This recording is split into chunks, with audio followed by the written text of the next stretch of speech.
Good afternoon. Welcome to Gambling with an Edge. I'm Bob Dancer. And I'm Richard Munchkin. We have two guests in studio today.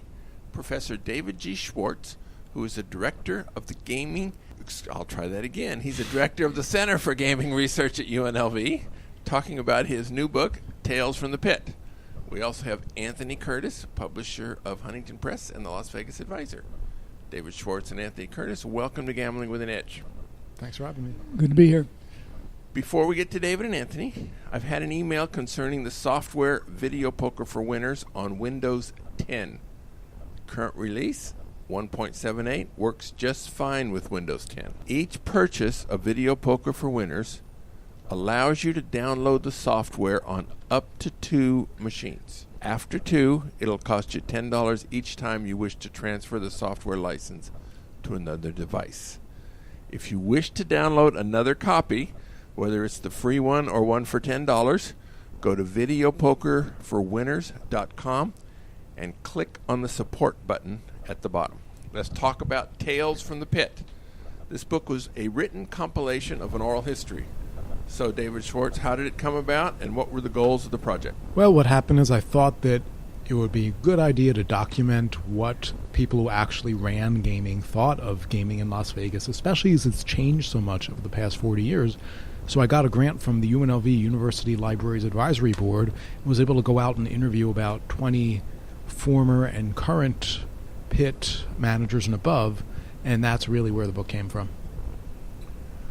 All right. Now, in general, we're comparing Las Vegas to 40 years ago and today and all the time in between. 40 years ago was the end of the mob era, basically, and then it got into big corporations. So how's that made a difference? Well, there's been a lot of changes. Probably the biggest one is that there's been a loss of autonomy on the casino floor, where before, whoever was running the casino basically ran the entire hotel. Now they're just one department in a very big organization. You know, probably the other big change that they noticed was when the IRS came to town and really started cracking down. And that is what drove a lot of them out of the ranks of dealing and into the ranks of management, because as managers, they didn't have the tip income the dealers did. Yeah, so I started dealing in 1978, and most dealers did not want to go on the floor because it was a cut in pay, a pretty substantial cut in pay. And you know, at that time, people didn't declare any tip income at all. In 1981, in 1981, the IRS came in and said, unless you start declaring 100% of your tips, if you declare 100% of your tips starting in 1982, then whatever you earned prior to that will give you amnesty. So you're free as long as you start declaring January 1st, 82. So at that time, I called the IRS and I said, what if I only work, for a couple of months in 82? And they said, well, as long as you declare everything you make, then you'll still have amnesty for everything before. So that's what I did. I declared more than what I was actually making in tips, and I worked for 6 weeks, and then I quit the job. At that time, I was also playing blackjack and making more money playing blackjack than I was dealing it anyway, so it was time for me to move on. But that definitely spurred that decision. But then a year later, I did get an audit notice, and I called them up and said, hey, we had this deal that, I was supposed to have amnesty, and they said, well, you didn't declare everything you made in 82. You only declared you made $6,000. And I said, but I only worked 6 weeks. And then they said, oh, okay, well, then you're fine. But everybody took the deal, and nobody declared everything after that anyway. Well, but I did have friends who greatly under-declared, yeah. And many of them got audited and came up with really big bills, $10,000, $20,000 that they had to pay. So, yeah, I mean, they thought they were going to be able to get away with it, and many, many people did not get away with it, at least people that I was dealing with. One of the things I liked about the book was in the introduction, you quote Bill Friedman, and he is the guy I worked for, and Vic Tosser, who was a dealer with me. We dealt craps together. I think Bill Friedman, well, first of all, he was running 2 casinos at the same time back then, which, I can't imagine happening today, as you say, including the hotel and everything else. He had both the Castaways and the Silver Slipper, and he asked Summa Corporation, which was Howard Hughes Corporation, to also take over the Landmark, and they just thought that it wouldn't be possible for him to handle 3 casinos at the same time. Okay. Employee theft has always been there. Part of every supervisor's job in a casino is to check to see employees aren't stealing. Today, borrowing Dan Rather's title, the camera never blinks. If an employee is suspected of stealing, surveillance can go over and over and over the tapes of that employee working weeks after the fact. In the old days, if it wasn't caught on the fly, it wasn't going to be caught. Now, maybe you can caught later. On the flip side, if you were caught stealing from one casino 30 years ago, you could get another job across the street. Today, not so much because very few corporations control most of the casinos. What was your overall takeaway on this subject, David Schwartz? Yeah, that was definitely a big part of their job. They're looking for cheating from players, but mostly they're looking at employees. And it seems that most of the problems in the casinos would come from the dealers, either not doing their job well or deliberately trying to steal. And there's also a culture where everybody was kind of taking a little, so dealers weren't supposed to hustle, but they would hustle and they take care of their box and it would be okay. So kind of everybody would get a cut everywhere, and that really started to change once you had the corporate influence come in. And they said, no, we're going to emphasize customer service over everything else. That seemed to change a lot. But see, I don't see that at all. I don't. You say the emphasis on customer service. I think the customer service is just horrible in Las Vegas. And actually, I was talking to my son just the other day, and we were talking about millennials and how millennials don't like to gamble. And they don't like slot machines because they're used to Xbox and PlayStation, and to watch reels spin around is ludicrous to them. And my son said to me, well, the reason we don't want to play table games is because if you don't know how to play the game, the dealers are such assholes. And I said, really? The dealers won't help you? And he's like, no, they're really rude for the most part. And actually, I thought I was jaded because I run into rude dealers all the time. But no, I think at least the young people are finding the same thing. And I said, what about the party pits? Where it's the girls that are there. I would think they would be more service oriented. And he said, that is a little better, but the players are often nasty. You go up and they ask, do you want insurance? And you don't know what that means. And then all the players are like, just don't take it. Just don't take it. You know what I mean? So it's not a pleasant experience. Well, it was a weird trade-off back then when there was more table for table. People could keep their own, and the dealers would. The customer service was built in because the more the customers liked them, the more they would toke. The other side of that sword was that some of them would do what they would call strong arm hustling. They would literally almost take money out of they would take money off your stack and put it up and say, this one's for the boys at the crap table, or this one's for the dealer. So, you got both that way. Yeah, no, that absolutely went on. And still does in the places. There are still a few places around the country where the dealers get to keep their own tokes, and they're strong arming. But they are also friendlier overall. You don't see that many sourpusses because they go home with nothing. You still see it. I go, really? This is a table for table joint, and this person is so sullen, and they're like, yeah, the guy's just he's a grapefruit. It's the way he is, We started talking about dealer cheating, and now we're talking about dealer hustling for tips. Oh, I want to say something same. About the cheating as well. So at the place I worked, first of all, there were no cameras, or there were cameras, but most of the time they didn't even work in many of these places. And in my joint, when there literally was a catwalk, and they would go walk on the catwalk and have binoculars that they could look down at the tables to see what people were doing. And in our place, you would see the dust coming down from the ceiling when they were walking on the catwalk, so everyone knew when they were in the eye. They should get skinnier cats. Yeah.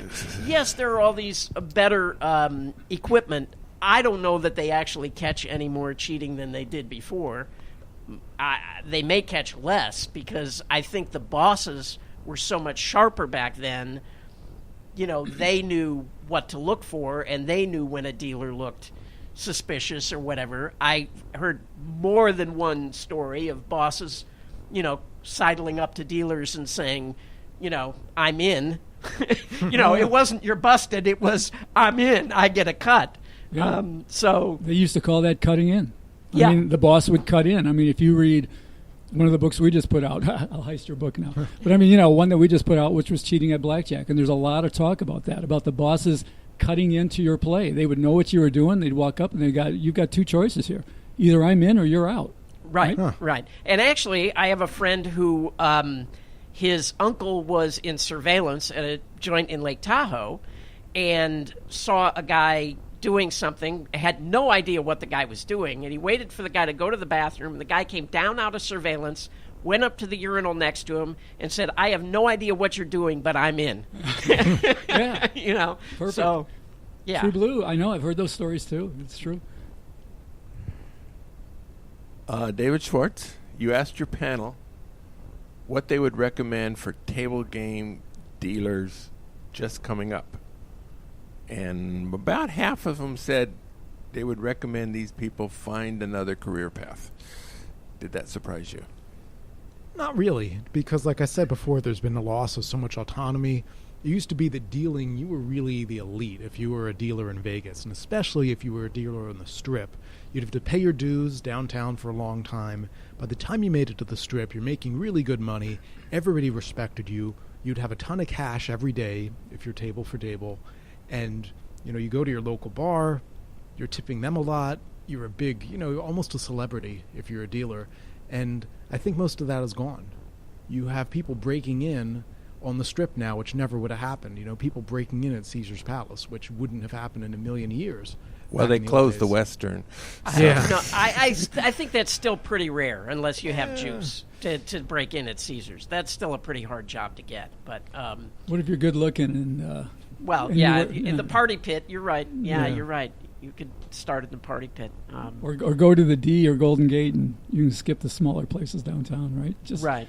Dancing, right. The dancing dealers and the, I got lucky. I broke in at the Golden Nugget, which was by far the best joint downtown at that time. Steve Wynn owned it. And, you know, I just had a boss who sort of took pity on me because I finished dealer school in October. And back then, Vegas was dead. Between Thanksgiving and Christmas, you could fire a cannon in the casino and not hit anybody. And I would go in every other day, and I would go up to this boss and ask him if I could audition. And finally, he's like, all right, yeah, you can audition. Right? He just got tired of seeing me. And I auditioned. And then he said, all right, you know, I'll let you know if we have anything. And I would come back every other day. And finally he said, look, it's dead in here. There's no way I can hire you. If you come back after the first of the year, I'll give you a job. So that's how I got a job. And I was definitely lucky to start at the Golden Nugget. Millennials should take note of that. That's called persistence and trying to get hired. Okay. Yeah. Well, I think the other thing, too, is that there used to be a much clearer path upward if you started as a dealer where you could move up more, and I think now they're seeing that as closing a little bit. There's not quite as much room for you to go. So I think that's why some of them were disillusioned. Most of the ones who did suggest going into it, though, said you would have to learn something else too, like marketing or statistics and numbers and stuff like that. Just if knowing you want the to games. move If you out want of to move dealing. up, just knowing the games is enough. But you know, there's a feeling that being a dealer is not going to be a very good career if that's what you want to do for the next 30 or 40 years. But on the other hand, it's one of the few jobs that you can go into with no skills and no education and come here and get a job that pays $50,000 a year. You know, I mean, yeah, I don't think there are a lot of people that are cut out to do it because you're dealing with the public, you're dealing with them at their worst, they're drinking, they're losing their money. It can be a rotten job. They're blowing smoke in your face, you know. But for the people who can handle it, it's not a bad way to go. And for some people, there's something extra on the side. There's just such a, back then and now, it hasn't changed. There's such a fraternity among dealers and bartenders. It's unbelievable. They all overtoke one another. They go from place to place and toke too much, but they get treated like royalty, and they love one another. And I mean, it is a special fraternity that a lot of them are really into being a part of. Yeah, I agree. Actually, the people that I dealt with 35 years ago are still having reunions from that casino from back then. So yeah, it's definitely a fraternity. Well, that's kind of what this book was about, in a way. I mean, as I read it, it was like a reunion of these guys who all work together. I mean, I'm going to jump right in here. I'm going to give a plug for this book. I didn't publish it, so it's usually I'm telling you how great everything is that I published. I did not publish this book, and I'm telling you, it's a great read. And you've got some real characters in here. It's I hope David doesn't take this wrong, but it's probably the greatest bathroom reading book of all time because you can pick it up and lay it down at any time and pick it up again. Some of the guys Somebody once told me that about sex, lies, and video poker. Yeah, for other reasons. But I mean, I know Jimmy Wyke. I mean, he was one of the guys. I published Bill Zender, but Ron Sacavino I probably knew the best. And Ron was such a character and still is. And Ron comes through loud and clear in this book. Anybody who wants to get a feel for what it was like and how crazy these guys were and the fun they used to have, that's in this book. There's a lot of stories, there's a lot of history, but I'm telling you, it's a fun read, especially for me, being able to go, damn, that's him, man. I verified it all. Yeah. 40 years ago, among table games, there were 3 of them: blackjack, roulette, and craps. All casinos had all 3. Slightly different rules, but basically all the same. Today, there are hundreds of different carnival games available. Each casino has its own selection of those. There are listeners on our show who know the rules to many of these games better than anyone employee in the casino does. How does that affect things? I think it just shows you how difficult it is to master everything to be a really good casino manager. There's people who go on the floor and then rise up and are just competent. Then there's people who are really good, and they're the ones who not only know the ins and outs of all the games, but they also know how to handle people. And one thing that came through in the interviews was that that's actually kind of rare. And there were some folks who actually preferred people who didn't know every detail of every game but could deal with people better. They thought they were a better asset just because they're a little bit more flexible and could handle different situations that came up. But it's, and I'm going to kind of cross over with another thing that I'm sure everyone in this room will like to hear. So right now, my project now is I'm interviewing slot managers. And one of them actually said, yeah, we do the math and everything for the promotions, but sometimes when we see certain people coming in and playing... Didn't mention any names, did they? They might have. They might have mentioned a couple names around this table. When we see certain people in there, we know that we've got a problem. We go back and look at our math, just the fact that they're in there gambling under our promotion. So I think the good ones respect how intelligent the players can be and realize, there might be something going on here. In regard to the table games, I played a new table game a few months back that had come out, and it had just been put in. It was only, I think, in one casino here, and we played it a couple of nights, and basically after a couple of nights they backed off.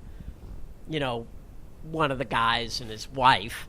And they didn't bar him or anything. They just said, "Look, this is a brand new game, and we don't really understand it, and you guys have just kind of won too much money, and so we just prefer you didn't play." And then the game was closed after that. That doesn't say a lot about the vetting process at any level, does it?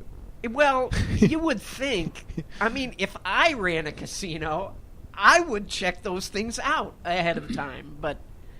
That's just me. Yeah, but same with the promotion, right? Like, you can hire smart people who can tell you if your promotion is, bad or not. But however well you checked it out, you're not as good as Gross Gene. Well, yeah, no, that's true. There's always the possibility for something to... You could just cut out the you middleman overlook and something you could or hire whatever. Gross Gene. Yeah. That's in theory that might work. I don't know that James I is don't interested think in we'll that. be able to hire him, but, Well, what Bob's saying is that, the players have a lot more time to think about these things, probably. The casino bosses have other things to do. And I was just at a meeting a week ago with some bosses, and I won't say from where, but they ran a promotion, and we got to talking about it, and it had to do with taxables. And the guy said, yeah, we vetted it every way we could. We vetted it right backwards and forwards for every video poker, possibility we could think of, and no one thought about keno. It's just one of those things, Yeah. Yep. Players 40 years ago seemed more colorful than they are today. Now, one time, Richard, you said something about a guy named Benny the Bite. Do you remember anything about that? Oh, yeah. Well, when I was reading the book, I was waiting for the characters to show up, and a few did, many but of them did, but Benny didn't happen to make it. But yeah, there was a craps player named Benny the Bite who was thrown out of every casino in town because he was a degenerate craps player, and he would stand next to the stick man, and he'd get all his money on the layout, and when 7 out came, he would get so mad that he would just bite into the tricep of the stick man. And he got punched a number of times by dice dealers, but he got thrown out of everywhere in town. But so everybody knew him, and finally, I think it was the Stardust that started to let him come back in, and they said, okay, you can come in here and play, but you can't bite anybody, or we're really going to take it out on you if you do. So at that point, he started, instead of biting the dealer, he would, when the 7 out came, he would drop to his knees and bite into that leather railing around which it's got to be one of the dirtiest things in the casino to put your mouth on. But I love it. Yeah, and I remember him coming into the Castaways when I was dealing there, and he asked for a comp. And the boss gave him a comp slip, which bosses used to be able to do, and he made it out under the name BT Bite. And Benny did not take kindly to that. He was very pissed off. But he took the free meal. Yeah. Everything was crazier back then, and everything was more colorful. I mean, I remember once I was at Gamblers Book Club, and somebody said, hey, whatever happened to so-and-so? The guy had died, right? And the other dude said, oh, he's 7'd out. Yeah. Well, the other thing was, guys would show up with shopping bags full of cash, and nobody would ever think of asking them what their name was or for an ID. We had a guy at the Golden Nugget who would come in with a bag full of 20s and 10s and bet 3 hands of 500, which was the limit, in cash. And every time he got paid, he would rake the chips back to the table and bet more cash until he went through all the cash. And then he would go cash out all the chips. Can you imagine the feds would be here with a SWAT team if a guy tried to do that today? Yeah, that's one of the changes is that thanks to the federal government cracking down on all that other stuff, it seems like it's not as wide open as it used to be, not as fun in a lot of ways. Yeah, the Shagra brothers were around back then, and I know about Jimmy. I didn't know he had a brother. Yeah, he had a brother. I can't remember his brother's name, but yeah, he would bet $100,000 a hand at the Horseshoe in like 1979 or something. Yeah. That's a lot of money. And you have big parties up in his suite at Caesars. Yeah. I talked to people who would go to those parties, and they had, the instead of peanuts in a jar, they had cocaine. It was insane those days. Yeah. All right. We are going to let David Schwartz go.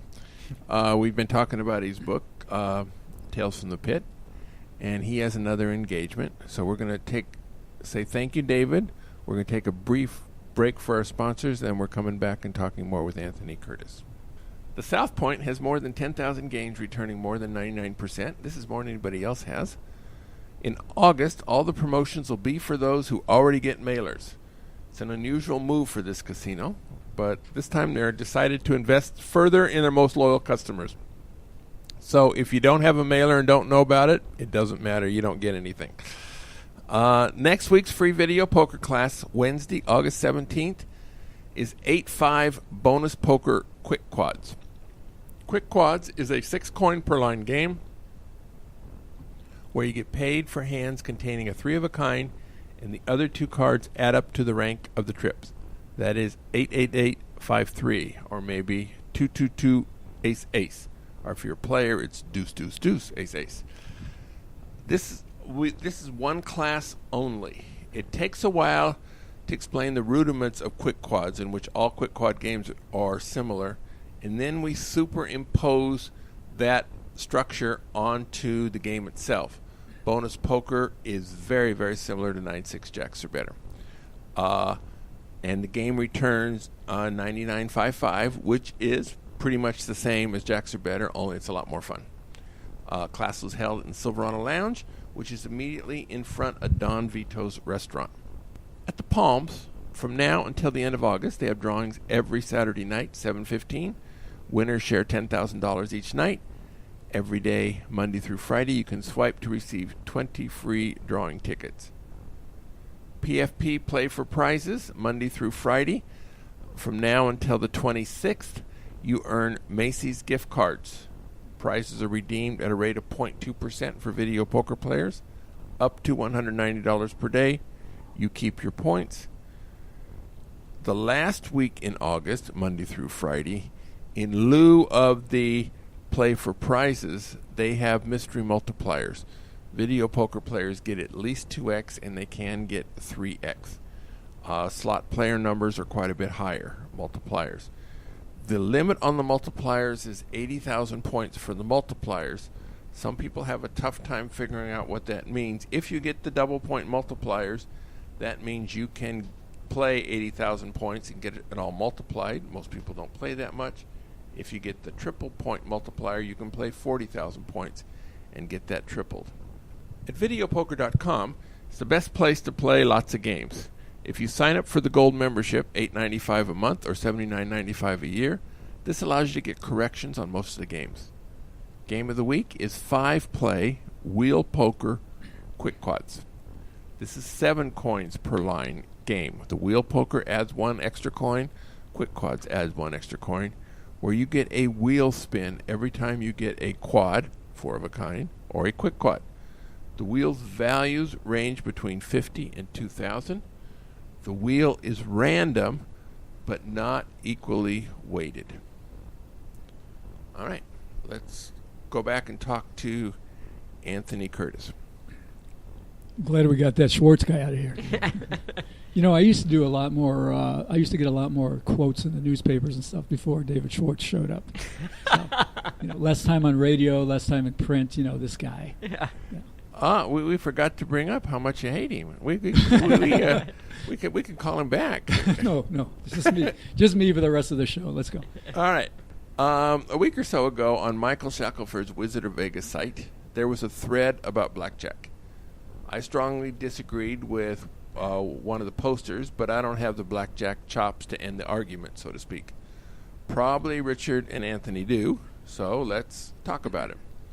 Assume you're given Blackjack game, 8 decks, dealer hits off 17, double after split, max 3 splits, no surrender. Player has $400 left at the table and makes a $100 bet. He gets dealt a pair of 8s versus a 7. He splits, of course, and a third 8 is immediately dealt. He now has bet $300, and he resplits it. He now has bet $300, and he only has one additional $100 chip left. When he hits his first 8 again, he's dealt a deuce, making a 10. The question is then, do you double down with your last $100, or keep the Benjamin as ammunition in case you draw a 3 or another 8? Not having money to split another 8 would be a big loss. So, Richard, Anthony, speak up. You want to go first? Sure. What's the question? He only has $100 left. I know, but assuming he's playing basic strategy or any credible card counting system based on basic strategy, you know, it doesn't have anything to do with how much money you have left. You know, that's a tournament play or something like this. Basic strategy or a card counting strategy dictates that you make X, Y, and Z plays based on what you have in front of you, not what might happen in the future or how much money you've got behind you. So, of course, you would double down if basic says to double down or if your system says to double down. I can't imagine. Now, watch Richard come in and disagree. I cannot imagine that you would wait. So my, my thought on this is, this is a very straightforward kind of math question, right? Like, what is the cost of not being able to double if on your next hand you get a 3, so you could have had an 11 double versus a 10 double, or what is the cost if you aren't going to be able to split the pair of 8s, that rare time that you get the 4th 8, but just compare what does that cost versus what does it cost you to not double down on 10, right? But I didn't go look this up because I really don't care. I think it's the wrong sort of question to be asking, because this kind of minutia is not where the money is. I would just, without hesitation, double the 10. Right. It is sort of the same thing when you get down to, let's say you're about to leave the casino and you have $100 left, and do you bet $100 because now you won't be able to double or split if you get it, right? And my thought would be to just not play the hand at all, or bet less. Why did you bet 100? Why did you bet a quarter of his bankroll right off the top? If you're going to worry about things like that. Yeah, exactly. But sort of worrying about these kinds of things, I think, are just the wrong approach to. This is not where the money is, and to me, it's not really even an interesting intellectual question. When I used to, when Peter Griffin was alive, and I published his book, and we were friends, and we used to go out, and Peter used what was called a Gordon count. It was a very, very basic count because he kept side counts of everything else. He just kept side counts everywhere. Now, if you had a guy who was a computer that was doing something like that, and you were deep into the deck or deep into a single deck, and you knew that the deck was heavy with 3s or something like that, sure, this could be a discussion. But, to me, I agree with what you're saying, Richard. It's like, that shouldn't be the question. The question, if you're going to ask anything there is like, why did you bet so much if this is going to be a problem for you? A quarter of your bankroll is not really that much. It's pretty rare that you get betting a fourth of your bankroll, you have more than 4 bets out there. But I'd be happy with that. I wouldn't worry about what would happen if I take it to a 5th bet. I would just get them all out good. I would get them out good. Certainly, there's a chance. Get your money in when you have the advantage, and don't sweat it. It's not that different. The 11 or a 10 against a 7. It's not that different. Right. It would have to be pretty severe. Well, not being able to split a pair of 8s would be a big loss, but you have 3 of them already, and there's 20. You know what I mean? Well, it's 8 decks, so there's 32. Yeah, I understand, but. So I think a much more interesting thing is, let's go back to talking about Peter Griffin, because I was fortunate enough to be able to deal to him while he was writing his book. And in the beginning, I had no idea who he was. And the place where I dealt, we had single deck, strip rules, meaning stand on soft 17, no double after splits, no surrender back then, but on single decks. But basically even money off the top. Yeah.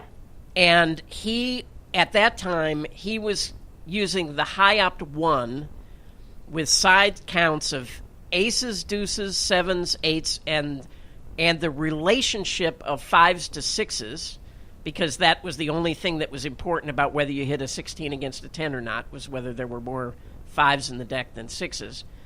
And he would keep an exact number of cards dealt, so he could calculate the true count exactly.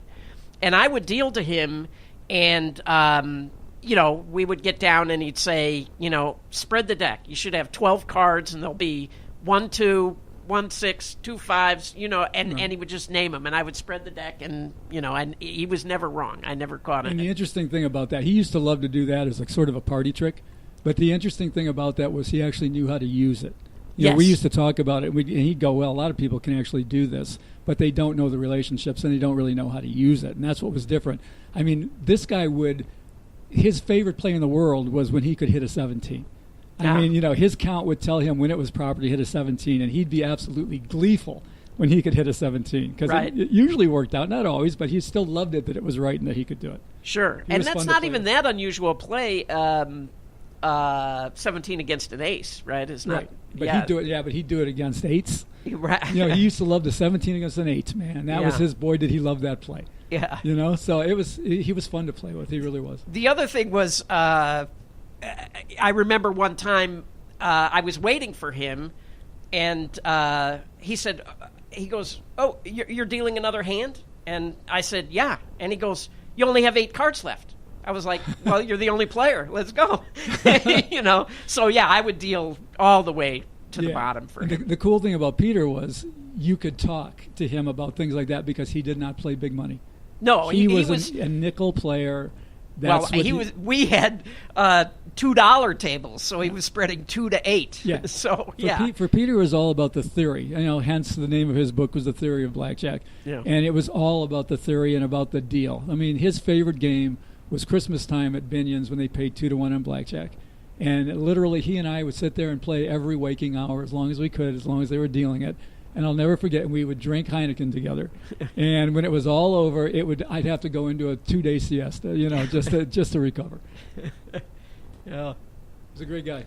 Yeah, he was. He was. Actually, another story I remember was I was dealing roulette one time, and he came over to talk to me while I was dealing roulette. And he had on this goofy fishing hat, and he was smoking a cigar for some reason.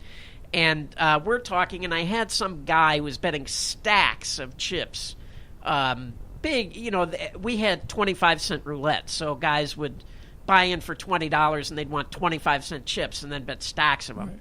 So I hit some number with this big stack on a split, and I count the chips down, and as I count them all down, I get to the end, and he goes, "Oh, 37 split, that's 629." And I go, "Yeah, that's what I get." Now the pit boss comes running over because he sees that this number got hit, and I see him grab a calculator off the desk. And I said, "You know, Scotty, it's 37 split. That's 629. And he punches it into the calculator. He goes, yeah, that's right." Yeah. So I never told Scotty that Peter was there helping me with the multiplication. Oh, you got the credit for it. Yes. Yeah, that's right. terrific. Well, he loved everything like that. I mean, I was playing a keno tournament once in Reno, and he came up to meet me and to hang out.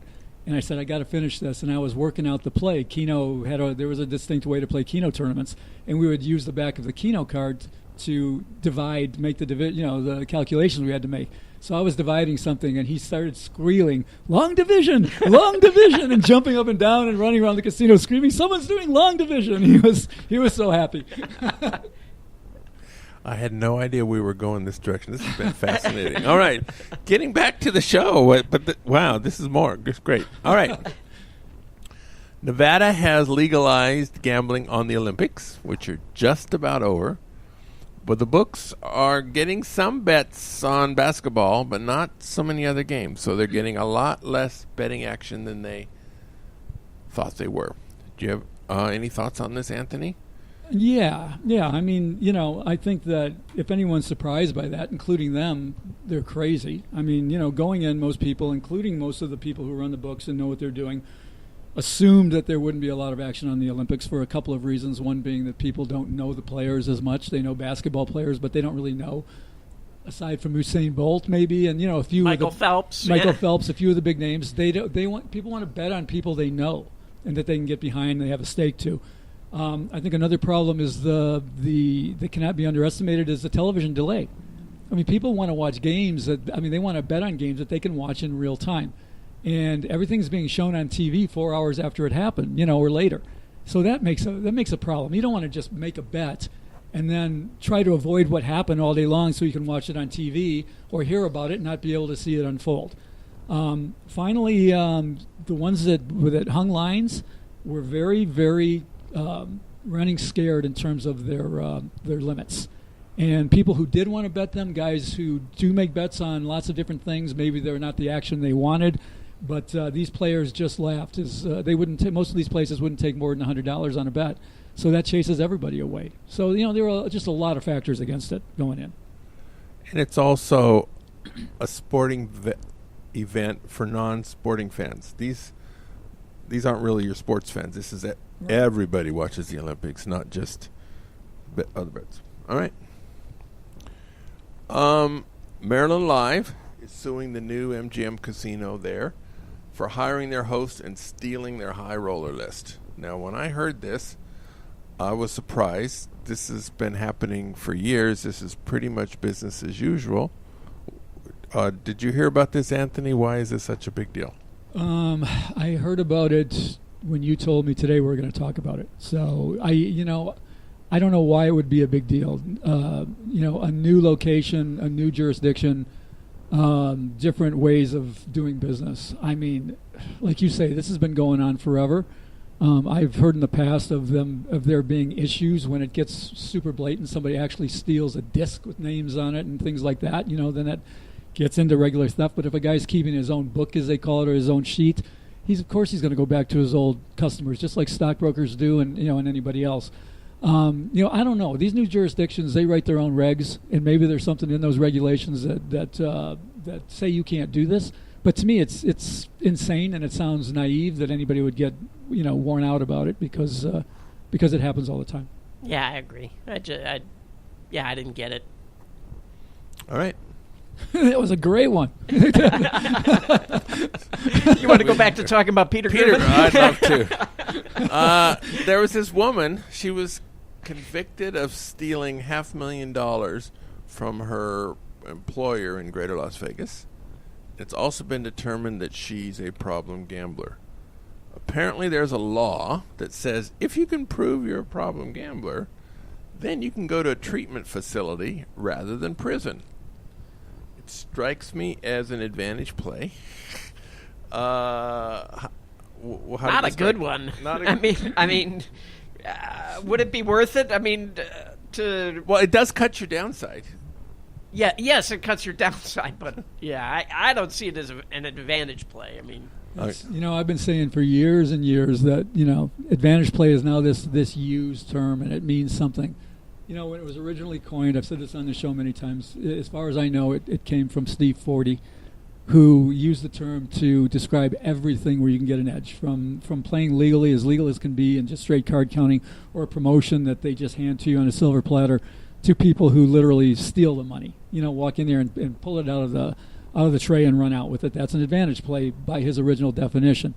But those kinds of plays on the far right of that spectrum really give the term a really bad name, and I would say this one would be right up at the top. That would be a pretty creepy play, whether you get away with it or not. Yeah. I don't think we should be calling things like that advantage plays. No, it's kind of changed. It's kind of changed over the years, and it means something different. But I mean, I've talked to certain players and people about certain things they do, and I say I don't consider that a justifiable play. I don't consider if somebody's doing coupons or I went through it myself with our own member rewards book when we have gambling coupons. Before they had to take it through the booths, the Players Club booths, and people would take them down and get them counterfeited. Yeah. And they'd go, well, that's what you used to do. And I go, no, I didn't. Never counterfeited anything in my life. I never stole or counterfeited. And I said, to me, this is nonsense. And same thing here. Yeah. But you did, as did I, somewhat abuse the only one coupon per person fine print on these things. Did you? Oh, of course. I supported myself. And when I first moved here, it was like $200 a week on couponomy, as it. But I heard there's a distinction, and I will say that I did that too when I was playing. That's what these guys come in, and I'll bring them into this very room where we're having this, this interview right now, and I'll say, that's not going to fly here, and they'll say, what a hypocrite you are, you did it yourself. And I'll go, wait a minute, just like I just said. But there is a distinction when they're laying out there like they used to do. They would lay out there in gigantic piles and would say one per person per day. And, I mean, they're almost daring you, to see if you can play more than one. And sure, I played more than one too, and everybody did. But I didn't go and steal someone else's book or take it to a copy center and get them copied. I think that's a big difference. I really do. Yeah, I see the distinction. I do. Let's talk football. Oakland Raiders still might move to Las Vegas. Nothing has been approved yet, but locally folks are taking it pretty seriously and very optimistically. There's bunches of possible sites to build a stadium, each with pluses and minuses. Maybe the one in first place now is a golf course owned by Billy Walters. He could probably use the cash. I'll bet he could. This is on Las Vegas Boulevard, just south of Mandalay Bay, just west of McCarran Airport. What do you think is going to happen, Anthony? Well, I think that Billy Walters is going to press any advantage he possibly can. If I were the one wanting him to, give something up to me, I would make sure that the person I got to negotiate with him was somebody that knew him well and that he respected and wasn't going to, that might soften him a little bit. However, I would try to ingratiate myself to him before I, tried to make it happen. But I don't think he has as big an edge as some people might think, because I know there are at least 7 or 8 different options here and some pretty good options. And I don't think anybody's going to really take it up the rear end here just because they want specifically that place. I think they'd be willing to walk. Also, I thought there was a problem with that place because of the airport. I think that's pending, and I think it's considered that it's going to be something they can get around pretty good. I think that they really do want the Bali High. That's the Bali High golf course site. I think they do want that, and it'll be interesting to see what Billy does. I mean, there's a point of diminishing returns for, this is deal making. This isn't gambling. This is deal making, and he's very, very good at that. And there's a point where, someone says, forget it. I'm going somewhere else. Your price is too high, and he's going to have to do that expertly as he always has. My guess, if it's going to happen, and I don't think any of this is going to happen for a long time, by the way, but my guess is that they'll probably be able to make a deal with him, because I think he'd be smart enough to say, yeah, I'm going to make a profit, and I'm not going to be so stingy or so tight that someone else is going to make that profit. Yeah. Plus, my understanding is that the golf course isn't doing that well, so... I don't think the golf course is doing well, and he doesn't own it either, so it's not that kind of thing. They just have to buy him out of a lease. That land is owned by the county or the city, or I think the county. So. But it's like a so many year lease that you would have to also negotiate with the county to get a longer lease once you got his share of it.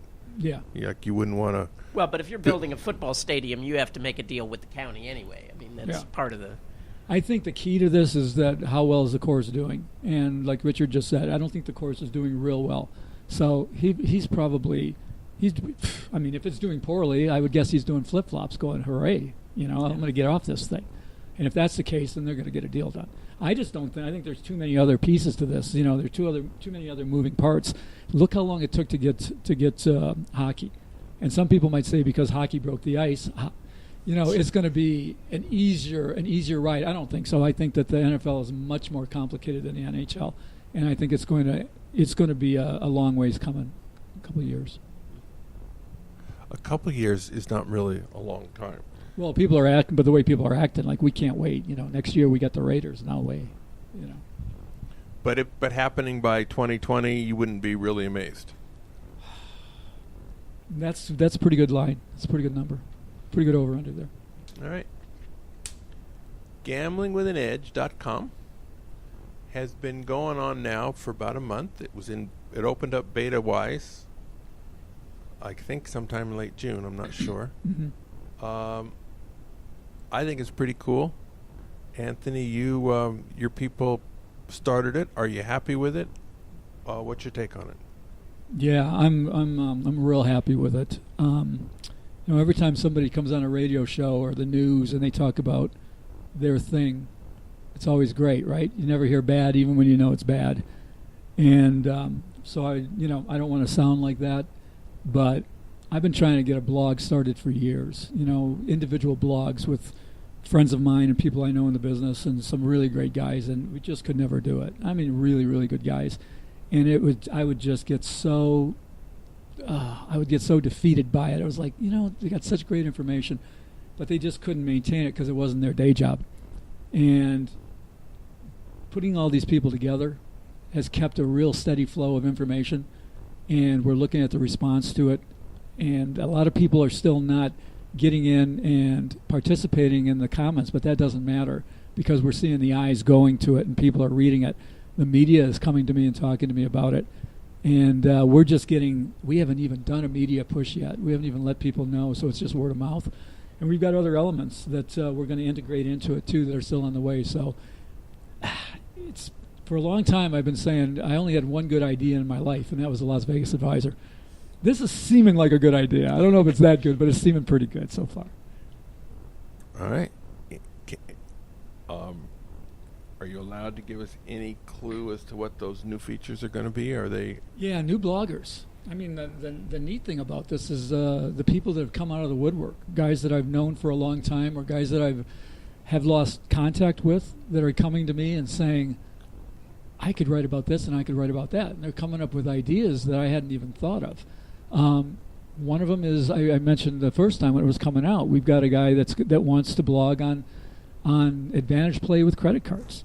I think it's great. And we haven't started it yet because it's a real tough, we need to monetize this thing for it to work. I need to be able to send these guys who are doing it a check every once in a while and say, hey, thanks a lot, and you can't just do this stuff for free. So we need to find a way to monetize it. We're not going to make the customer pay to listen. That's just not going to work. So we need to do it with ads, and we need to do it with affiliate deals, with poker sites and things like that. We think we can do it quite well with credit cards, but that's a tough nut to crack. So we've been holding this guy back a little bit, going not yet, but pretty soon we will. And I think that's going to be a pretty good element of it. But just some of the guys that come to me and talked about advantage play, you'll like this, Bob. Advantage play for married people, and like what are all the things you have to balance, and the ups and downs of how do you treat it when you've got a spouse who doesn't quite understand or who's halfway into it, and various things like that. Even like Tales from the Pit. When you take Schwartz's book, a guy like Ron Sacavino used to write his own newsletter about being, in the inside. I've had, not Ron, because, Ron's kind of retired. I'm going to talk to him about it. But I've had casino executives come to me, and they're reading it, and they want to write, from the inside. They want to blog. I think it's cool. You get them all together in one forum. T. Dane was a guy who was working in surveillance who had a blog for a short period of time. It'd be great to get a surveillance guy to write a blog. I agree. Those of you who are out there listening who have something to say, here's the great thing about it. You don't have to commit to any number of blogs. I mean, we've got one guy who's put up only 2 blogs. We've got another guy who's put up about 9 already. I think Bill Ordine on Daily Fantasy Sports has put up about 9. That's a good one. The Daily Fantasy Sports one's a good one. That's about to heat up again. And he's putting up strategies, and he's putting up stuff that's going on in the industry and all. But the cool thing is, I don't care. It doesn't matter. If you don't have anything to say, I've got a guy like Frank B., who puts up some really great stuff on sports betting, but he wants to make it a thesis every time he does it, And I said, you don't have to do that. I said, you can go and write 2 paragraphs about something you just saw. And some of the guys are starting to get on to that, and that's what makes it good. So anybody with an idea, come and see me. We're going to make sure you got the goods. We're not going to I've turned down a lot of people so far. No, sorry, I can't quite use what you're doing right now. But if you've got something good to blog about, come do it. And, we'll put you in as a guest blogger. You only have to do 1 or 2. You see how it goes. Yeah, my normal Tuesday column, which is fitting into this blog format, has typically been 800 to 1,000 words.